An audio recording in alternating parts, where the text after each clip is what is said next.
Life's tough when you're in NPC. Life's rough When you depend on me to give you weapons, items, armor, information for your journey, and still you still machine and try to hurt me. Life's tough when you're in NPC. Life's rough When you...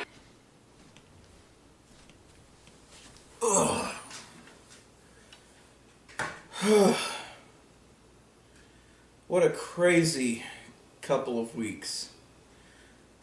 Not only with the recording, seeing movies I really didn't want to see, and driving for the grand total of 20 hours over the past 2 weekends. I could really use a break. You know what? Let's watch some Saturday morning cartoons. Oh yeah, that's right. It's Tuesday night, I don't have cable, and Saturday morning cartoons have not been relevant since the 90s. With all that aside, I actually am really curious just how many people who watch my show actually remember Saturday morning cartoons. Before it was killed off by network children's channels like Nickelodeon, Cartoon Network, and so forth, cartoons were not exactly a commonly published entity. They were almost always relegated to the time period of Saturday morning to the early afternoon, the time in which kids had their day off of school and spent the morning watching cartoons instead of going to class. While the concept was always popular since the rise of the television, the concept truly took off with a bullet in the 1980s. During the time when consumerism towards children lacked absolutely no subtlety whatsoever. Yeah, they were mainly shows meant to sell toys to kids and sell cereal during the commercials. Most of them were episodic and rarely maintained any sort of cohesive week-to-week plot. However, regardless of the quality of the story, these shows maintained some of the most nostalgic and everlasting memories for people in television history. This was whenever shows like He-Man came out, or The Smurfs were the more child-friendly sort of shows, or, for instance, Jim and the Holograms, or Transformers, or G.I. Joe, the Real American Hero, and also, let's not even forget, Teenage Mutant Ninja Turtles. Anyone who grew up in the late 80s to early 90s was a huge fan of Teenage Mutant Ninja Turtles. It was one of the biggest shows out there. And as time went on, the idea of the Saturday morning cartoon sort of waned a little bit, but it really started to pick up a little bit more in its last years with shows like Pokemon, Digimon, even Gundam decided to show up on Saturday mornings. So, considering the fact that the people who grew up in the mid-80s to early 1990s are starting to come into their 20s and 30s now, it makes total sense that the nostalgia boom would actually lend itself towards a yearning for role-playing games and telling role-playing-like stories with these universes. There have been several attempts at different role-playing games based off of these television icons. Most of them tend to be the homebrewed variety, and others a little more obscure. But today we're going to be looking at a game brought to us by Spectrum Games that combines all these different games into one overbranching concept of 80s cheese, the Cartoon Action Hour. It truly is a great concept. I mean, why would you just focus on one of these television shows whenever you can create the real modular experience and give everyone everything about Saturday morning cartoons? No matter the quality of the game, this deserves a massive plus just in and of itself. This is one of those games that can go either way. There are some very strong highs, as well as some relatively nagging lows. At least we can hang on to some suspense until the end for this one. If we're going to start off with a major high, let's talk about the artwork. This is a company that went all in when it came to the book and illustrations. Not only is the book fully illustrated and vibrant in its layout, it also has the style of the 80s cartoon, which is absolutely perfect.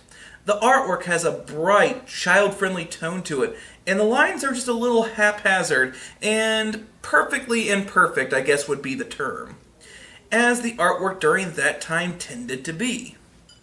This is definitely a major plus for this game, and it was an area that was absolutely needed.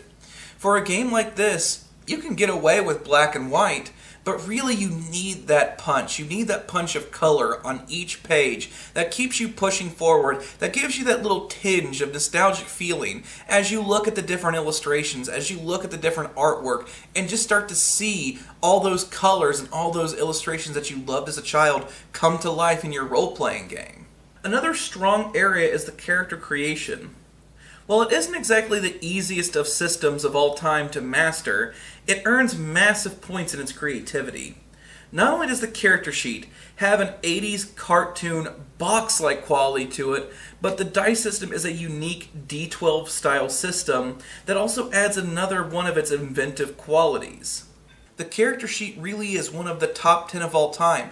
It just brings it all together. It gets you in the mood for just nostalgia, and even gets you into another wave of nostalgia by seeing the boxes that you played with as a kid. And now you actually get to create your character. You get to create your box, what your character looks like. And it really is just a fantastic experience. And all of this definitely coalesces into this idea of theme. And that theme is the most important part of this book. Now, whenever it comes to this, everything ties right back in to that 1980s nostalgia, that cartoon action hour that we all remember as kids. And it really is the selling point of this game. It really brings back the nostalgia in a good way and gets you thinking about the things that you love in a positive way. Whenever we think about all the really, really shitty Hollywood remakes of these classic nostalgia waves, especially anything churned out by Michael Bay, they really could take it a page from Spectrum Games here in terms of quality and in terms of really selling yourself to the community. I did say earlier that this does come with its shortcomings and faults, and I stick to that. The concept lends itself to a more child-friendly sort of setting, being a game based off children's television shows. As such, the game does push for the episodic format of fight the bad guy flees, reset the story for the next session. It also tries to eliminate the concept of death, both of which is for maintaining the sanctity of the Saturday morning cartoon experience. While I can definitely appreciate and respect the holding on to the theme that you're actually trying to push here, a lot of the people that are going to be playing these games are not going to be children. They're going to be people that remembered these fondly, people that are now adults. And I get completely why that you're doing this. You definitely want to have that true Saturday morning cartoon experience. However, by sticking so stringently to your theme, you actually are pigeonholing yourself into this idea that you need to hold on to every aspect of the genre, even the parts that are pretty bad. The fact that there is pretty much an episodic week-to-week basis for the plot, and also the fact that deaths do not occur in this universe. And it's really those problems right there that can drag you down whenever you hold on so tightly to the theme that you can't let go of the areas that really don't work for the genre itself. Another area is one that really cannot be helped, but still kind of sucks no matter how you see it. And that is the fact that the game still isn't a licensed product. As such, the characters, while it is clear to see what they are representing, are generic recreations of the true product. I know it's rough, especially for a startup company, to reach out for licensed products, especially for those who want to do things their way. But another big thing that happened during that time was the off-brand toys. And I think that anyone who grew up in that time can definitely attest to these. And it was those toys that was like Transmorphers or His Man or something like that, where you could definitely tell that this was supposed to be He-Man and Transformers, but there was just something a little off about it, that you couldn't quite put your finger on it, but you knew that you hated it compared to the real thing. And this book can sometimes give off those vibes. What score to give? The game does have a few faults, but does sticking to the game's theme to a fault truly merit a miss, or not having a licensing for a particular title?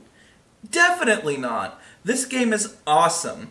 It has great character creation, great themes, it has a great system, artwork, and ultimately it is just a fun experience. This game is definitely getting a crit, and a well-earned one. It's a fantastic game, and I suggest other people reach out for it, especially if you're someone like me, who grew up in the 80s to early 90s, and actually got that Saturday morning cartoon experience. This is the way that you get a little bit of that feeling back if you've been missing it in your lives. Thank you so much, and please like and subscribe for more.